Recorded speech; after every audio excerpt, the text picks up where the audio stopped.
Hey, welcome. Thank you. Come in. This is my studio and shopping studio all in one. So here I get to play around and merchandise and display some of my newest pieces. Spring 18 collection.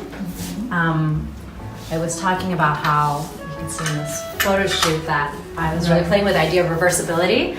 So you can see a lot of these kind of flipped sleeves that your arm actually comes out and then goes back in. It's a little flip in here too.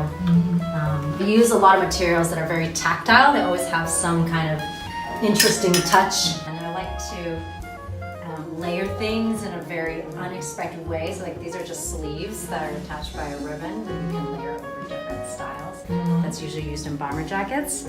So like also considering materials that people don't expect to be used in a certain way. This is a tank using this ruffled cotton. It's a fleece cotton from Japan. So on one side, it's a multicolor yarn. So every yardage of this is actually different colors. It's on the base of a silk gazar. So it's very minimal on the back. It's sort of an oversized T shape with this flip here. Nice color. Yeah. So the juxtaposition of this kind of slippery, sheer silk fabric with this terry knit. Here I have,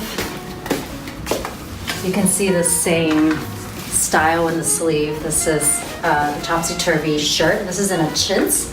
So this also has this cool kind of shiny texture. You were saying that it looks like leather from afar. It has like asymmetrically ordered snaps to really encourage you to play with how to wear it and how to purposefully mismatch it. So that's that interlock coat, which I did this season in the sky blue silk file. So again, like I like files a lot because they have a lot of volume. It's like really crunchy, but also like bubbly at the same time. It is the handkerchief pant. So very simple pattern with very just like some strategic stitching that creates a hidden pocket. And it opens up, so it's really airy and has a nice flow. So with a lot of movement, Japanese mesh. It's a two-sided mesh that pops open on the shoulder and all outward seams. That's the detail. I usually don't like to have closures, like traditional like kind of hardware and things like that. So most of my pieces will wrap and tie, something really easy. So this is the bomber tie jacket. So it's very like fit, kind of clean back, and then it's got a lot of volume on the back and in the sleeves. Oh, interesting. Yeah, and you can see also this detail here at the hem where the elastic casing is actually separate from the front. Oh, and the shorts that I'm wearing right now, these are the slit shorts.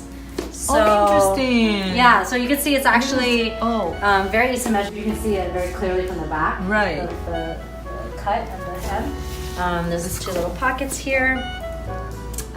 So like, yeah, having this kind of front thigh slit, sort of unusual opening. So this whole panel was actually one parallel construction, all in one line. So the idea behind this was that I didn't want to be a kind of a forced opening for the body, that the openings are just different amounts of space in between the bands. Right.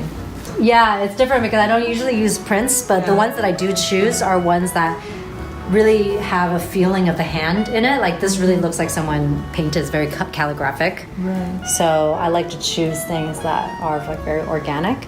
But I am developing a print right now, actually, which is pretty funny. This print that I'm creating, I can guess where this came from.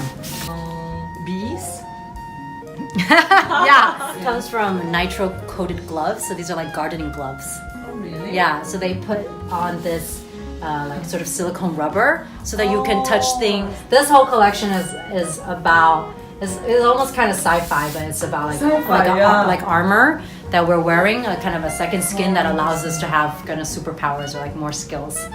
So that's I'm looking at like judo inspiration, and it makes me think of something cozy and Oh, I got you. grandmotherly, like something very intimate, but then this is very foreign, and that's the thing that I'm playing with for this collection. This is the studio. You can see this is my pattern making table. I make all the patterns in-house. I design, drape, and make all the prototypes in-house, so everything is definitely like goes through my hands. And then I work with seamstresses in the garment district. But I have like all the machines here. I do some small production, and I do custom pieces and a lot of custom designs for dancers and musicians, and I do all of that by hand here. I like to use a lot of materials like fleece. Like my last collection had a lot of fleece in it, the stuff that is usually hidden and not meant to be exposed, but I find beauty in it. Our clothing is like the other body. It's so intimate, and that's what I love about fashion, because it's so intimate and so private and personal, but at the same time it's the one thing that tells everybody like instantly what they think about you, you know, or like how they read you or how they understand you. So it's very powerful to be at that intersection. I play music too. That's why I have a piano. I mean, this is what I grew up is focusing on music, and I always loved art. This is a sculpture that I made. It's a musical sculpture. It's all made out of pantyhose and wood and wire, and it was inspired by Piazzolla's music. Wow. How does it work? It doesn't work as an instrument, but you want something that works as an instrument, I will show you another sculpture. These are all ocarinas. Oh, So all of the heads actually make sound. It's very low, yeah. This one's got a deep throat. And I draw on my own, and I was designing clothing since I was a little kid. And then I started sewing when I was like 12 or 13. Started to make my own clothes, and then I slowly like moved into art and design and like studying painting and drawing and all of that. So that's like all of that is my love. Yeah. It all kind of comes together as one. It's just one thing. Yes, that's you. Yeah. Bye.